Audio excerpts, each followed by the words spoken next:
There you go. Left. Pick that up. Good, Al. There you go.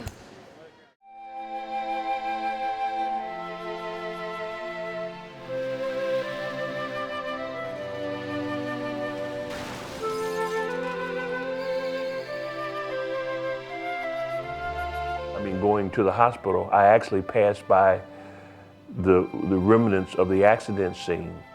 And I remember passing by thinking, I hope that doesn't have anything to do with Al. The paramedics said that he actually had died at the scene of the crash, and they were able to revive him.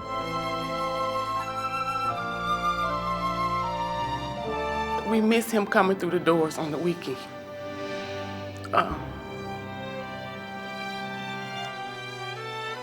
They said he wouldn't be able to move. It was like he was going to be a vegetable. It was almost saying, you guys need to make a decision whether or not you're going to take him off the machine. And we said no. No.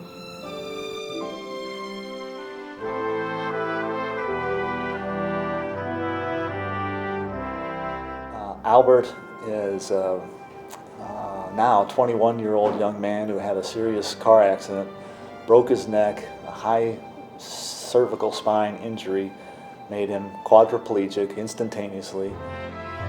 And if not for Ranken Jordan, I don't think there would have been a good option for Albert, and I don't think he would be here today. And I think he would probably tell you that. If it wasn't for Dr. Holkamp going in to that facility that day and meeting Albert, that he wouldn't be where he is today. I knew that there was a chance that we could help him at least gain some independence and some functional gains. While he was in the hospital, his grandmother passed away, and his father couldn't bring himself to tell Albert that this has happened. They were very close. My mom, Al, and I lived together. We were very close. Yeah, they'd been very close since he was born.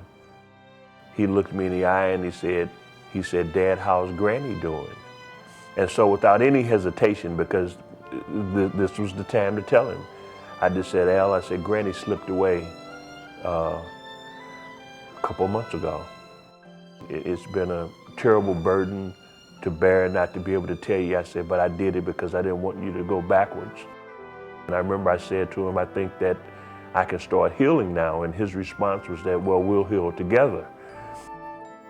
Telling me that my grandmother had passed was a turning point, not only for my recovery, but for my mental clarity. Because I was always worried, I would always wonder, well, how is she doing? More than I worried about myself. Her raising me made me the person who I am. So if I was to give up or stop trying, I think it would dishonor her memory. Dr. Evra was the one who recognized right away that he had an incomplete spinal cord injury. That makes all the difference.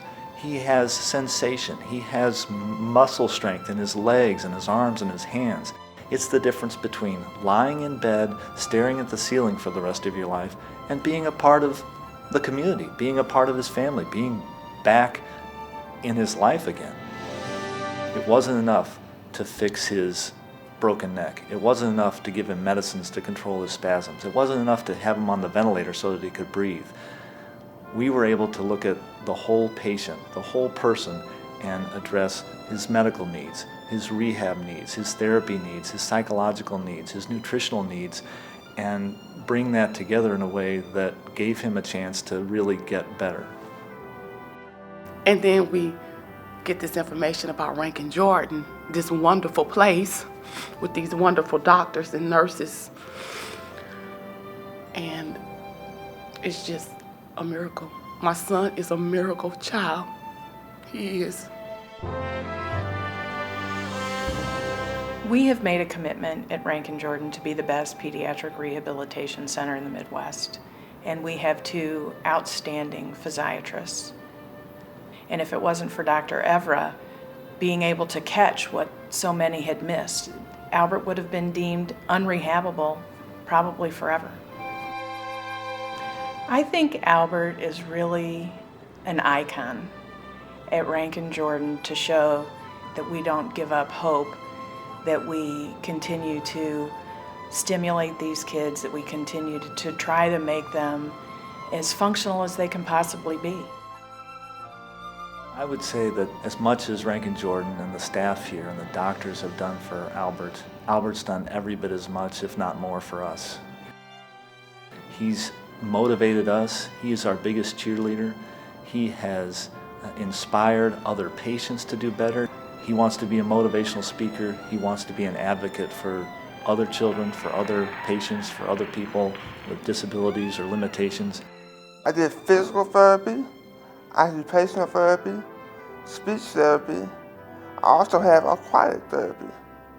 So those things help me along. And also, since I've regained more function, I'm able to use a phone, or I'm more able to use it in the future.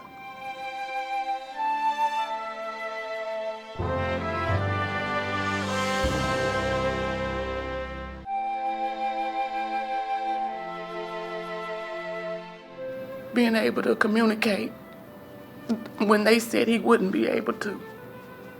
And Ranken Jordan made that possible. It really helped me have a more positive mental attitude and have a more, even more optimistic view of my recovery.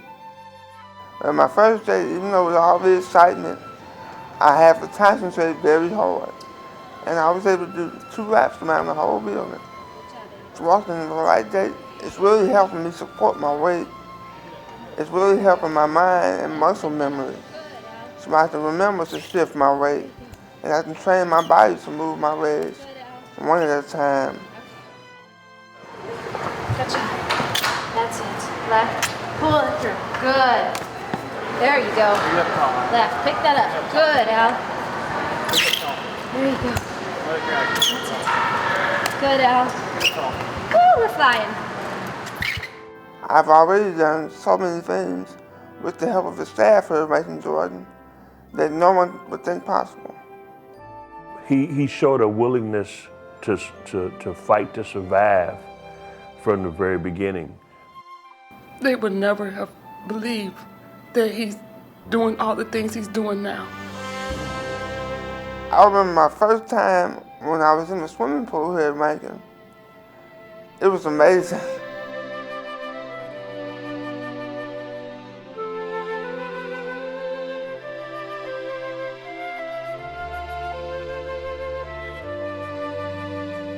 At first I was a little nervous, but I was more at ease.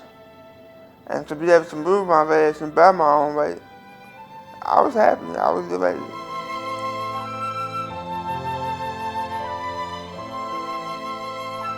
My whole experience here has helped me learn patience, and it's really helped me to not only be more positive, but to be more engaged and reach out to other people. Because we had no hope before he came here. He had no hope. None.